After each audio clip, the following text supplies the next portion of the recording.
Magandang buhay sa inyong lahat, mga palalabs, kamusta po kayo? Galaw-galaw para hindi mesok. Ayan, meron po tayong palaka dyan, iniihaw po natin.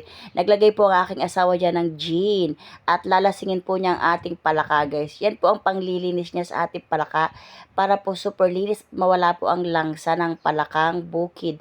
Ayan, minikus-mekos po ng aking asawa ang palaka, guys, hanggang sa may hilo-hilo po at malasing.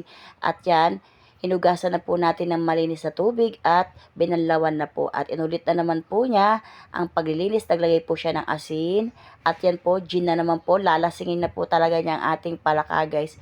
At mamaya pag kinain po natin yan, lasing na rin po tayo. Yung dalawa ko pong anak dyan, nag-aaway po sila.